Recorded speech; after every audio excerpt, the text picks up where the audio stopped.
Well, I'll put someone else on the spot now, Junaid.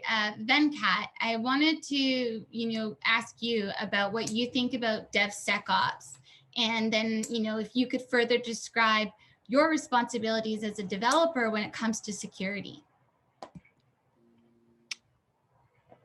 Yeah, hello. Can you able to hear me? Clearly? Okay. So, yeah, I'm working as an integration developer. So to use this, I'm using a lot of products like ETL and service products. When it comes to security, I do have to provide like what kind of fields I am using for data masking. So there are some customer sensitive information like customer address and email.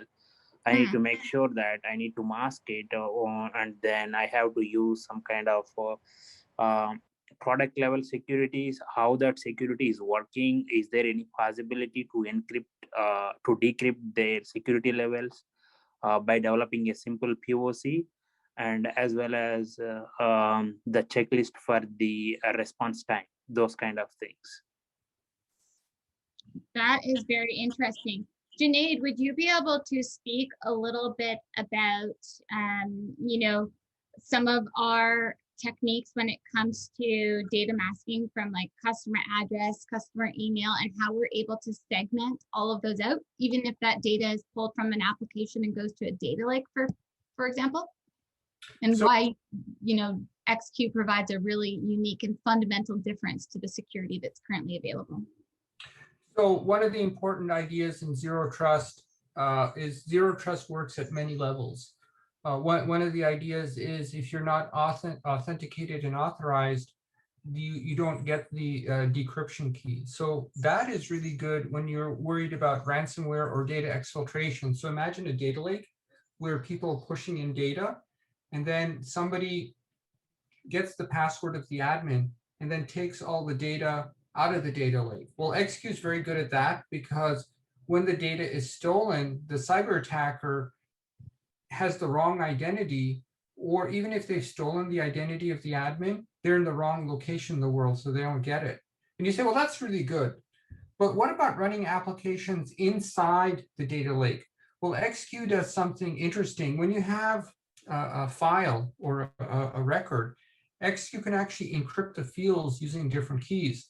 So this is important when you're doing something like smart cities. So imagine in a smart city where you have data of all the citizens, water bills, power bills, people parking, and then say you have a program, and the program is a billing program, and say it's just looking at parking, parking spots. It just wants to generate a bill to pull it from the credit card. Well, that program doesn't need access to all the data, like your tax data, because it's not relevant. And it's also dangerous to give programs access to everything, because say that program is a fake, it's put in by a cyber attacker. So XQ, using the Zero Trust model, not only has Zero Trust in people outside the data lake, it also has Zero Trust for applications inside the data lake. So it says if you are a program and the name of your program is monthly parking fees, that's the name of your program, it looks up your name of the program and it says, oh, the monthly parking fee program only should have access to, say, license plate and the number of parking spots they use. Anything else, your taxes, your this, street corner lights, whatever, you don't have access to. So it'll unlock the fields only around the parking spots and the license plate associated to do automated parking.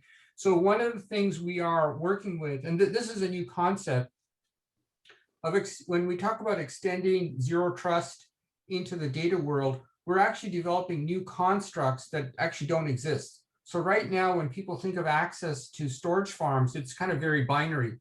Either you don't have access or you do have access. We think that's incorrect, because there's a lot of cases where things do get access, but they have too much access, or they have access to everything, which again opens you up for massive data exfiltration and ransomware, because someone can come in and say, oh, I'm a billing program, or I'm this very I'm just a statistical program. Let me look at all the data and copy it and pull it out. And the answer is no. We're not going to do that. We want to know who you are. What is the name of your application, right?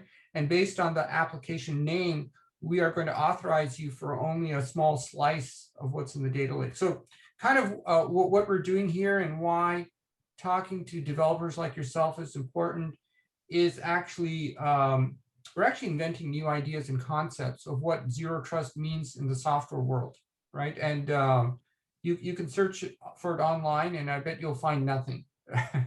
So are you saying, Junaid, that with this technology, could have you prevented, Edward Snowden, for example, from exfiltrating all of the data from that data lake?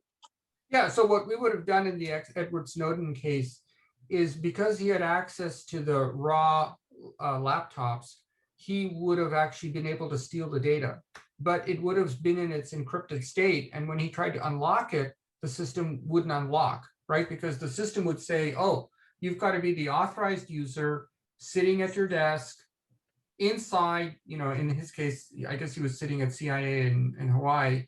That's all we do. So, you can't really stop the theft of data. That's actually very difficult to do, because at some point, someone can actually rip out the storage system and walk out the door. And you say, well, you can't really stop that. But what you can do is not unlock the data electronically. That is doable. So when we talk about zero trust, we say, just because you have access to the data, just because you have the phone and this data is stored on the phone, we're saying we have zero trust in you, whoever you are. So unless we know who you are, where you are, we're not going to give you that decryption key. And that is a kind of deeper, new way to think about zero trust, which is, well, it's kind of new. So part of what we're trying to do is work with developers to bring this new concept out. And it could be a game changer, or we hope it's a game changer. But more importantly, this only works if software developers feel it makes their software better, right? Yeah.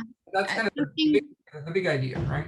Something we often talk about here at XQ with our clients is having security be a business enabler, right? So with secure video encryption that we've done with a business partner, that's enabled them to go out and get, a multitude of government contracts.